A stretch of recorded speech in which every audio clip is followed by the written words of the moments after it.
Naku, taas na naman ang kuryente natin. Sino ba kasing aircon dyan? Si ate, buong araw nag-aircon. Wow kala mo di nakiki-aircon. Anay, kailangan ko na daw po magbayad ng tuition para makapag-exam ako. Ha? Bayarin na naman?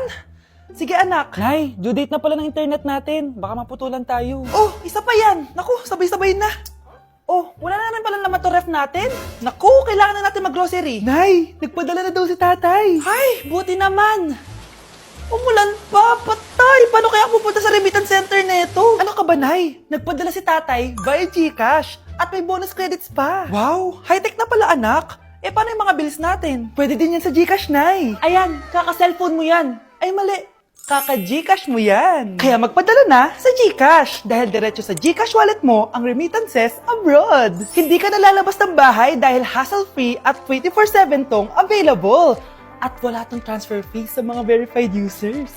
Just open your GCash app and go to your GCash wallet. Itap nyo lang yung cash in at go to global banks and partners. Hanapin mo lang kung saan remittance partner siya nagpadala. I-enter mo lang yung mga kailangan na details at makukuha mo na agad yung pera, o diba? Grabe anak, ang bilis na pala ngayon. O diba, Nay? Kaya mo? I-GCash mo! Iba na talaga ngayon, no? Nung panahon namin, ang layo pa ng pinupuntahan namin para makapagpadala. Hulaan ko, Nay, tumatawid pa kayo ng bundok at ilog, no? Mga anak, ano natanggap ng regalo ngayong Pasko? Binigyan ako ng earphones, Nay!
Ayokong nakikipag-usap ka sa lalaking mo.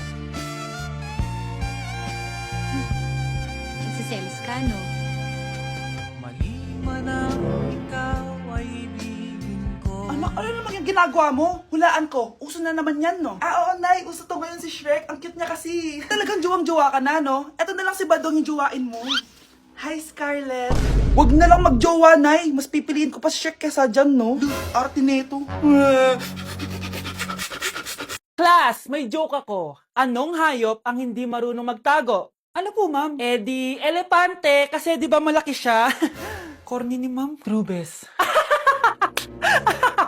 Nakakatawa ka talaga, ma'am. Oh, +1 si Samantha, kasi siya lang yung tumawa. Thank you, ma'am. Lo, pwede pala yun? Ma'am, eto po, para sa inyo po to. Hala, ang ganda naman nito.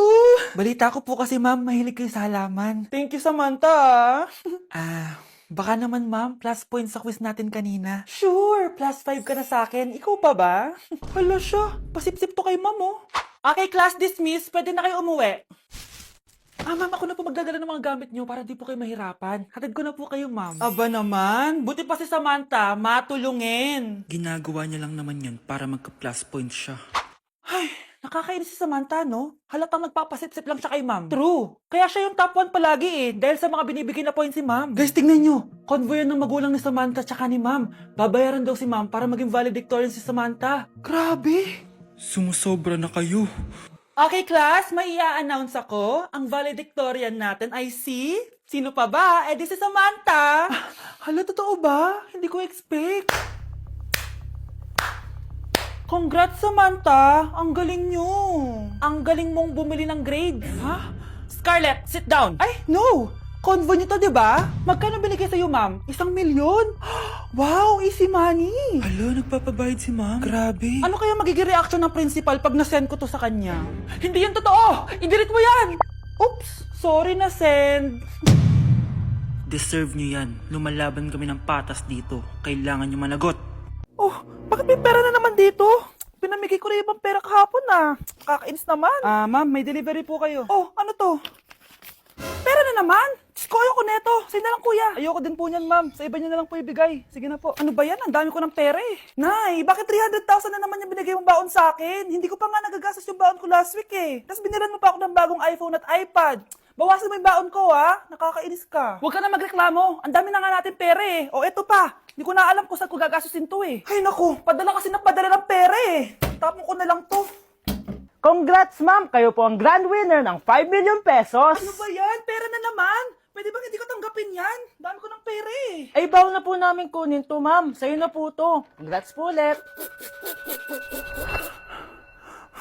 Ba't pa ako nagising? Sana ganun na lang yung problema ko. Anak, umaga na oh. Gising ka pa din? Oo, Nay.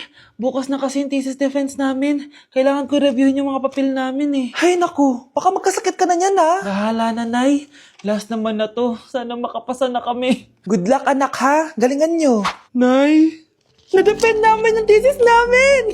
Wow, congrats anak! Ibig sabihin, oo Nay, gagraduate na ako!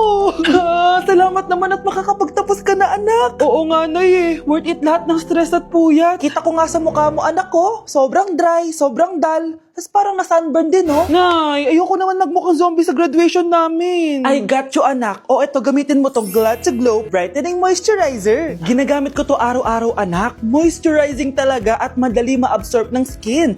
Take note, suitable to for all skin types. Grabe na yun, nag-brighten talaga yung skin ko. Ready na ako sa graduation namin. O diba, sabi ko naman sa'yo I got you.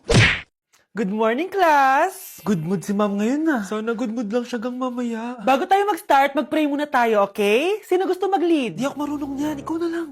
Lalo na ako, di nga ako sumisimba wala.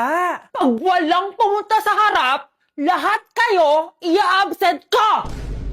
Bes, ikaw na lang. Ma'am, ako na lang po. Madali naman pala kayo kausap Okay, class. So, dito na nagtatapos sa lesson natin.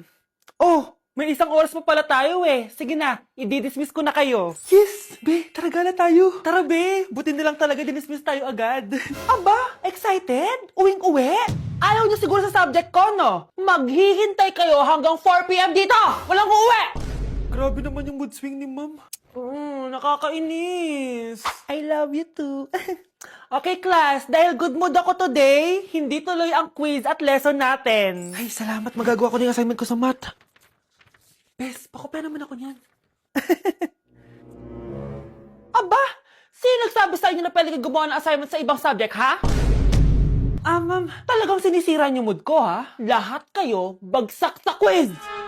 Excuse me, Ma'am Reyes? Bakit mo tinatakot ang mga anak ko? Ma'am, hindi sila matututo kung hindi ko sila tatakutin. Hindi mo kailangan takutin ng mga bata.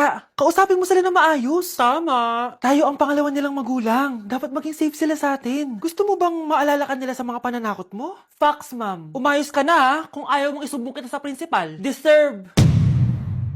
Hala, na paano siya? Be, anong iniiyak-iyak mo dyan? Nagre-relapse ako, be. Nakita ko kasi mga favorite song namin sa Spotify rap results ko. OA mo, be. Okay, class. Kanina notebook to? Hala, diary ko ba yun? Sige, tatapon ko na to. Total, wala naman may-ari sa inyo, Ma'am, wait! Diary ko po yan. Oh, Scarlett. Pwede mo bang basahin sa buong klase kung anong laman ng diary mo? Babasahin? Ma'am, nakakahiya. Go, Bes! O, ganito, Scarlett. Pag binasa mo yan, may plus points ka sa akin. Sige na nga, para sa plus points. Dear Diary, niligawan ako ng crush ko. Para ako nasa movie at kami yung bida. Siri, play Snow on the Beach. Yee! Ang harap kaya pala may Taylor Swift ka sa Spotify rap mo Ano ba? Ito na nga, next na. Dear Diary, nagselo siya sa boy best friend ko.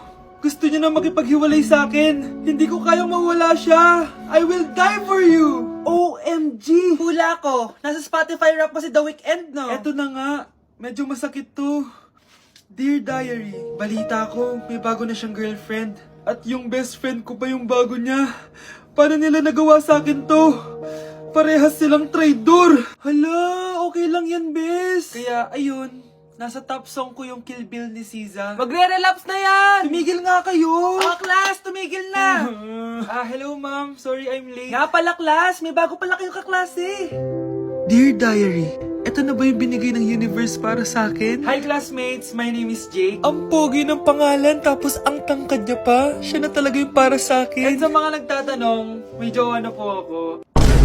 And 3 years na po kami. Dear Diary, suko na ako. Ayoko na magjowa. Mamamatay na lang talaga akong single.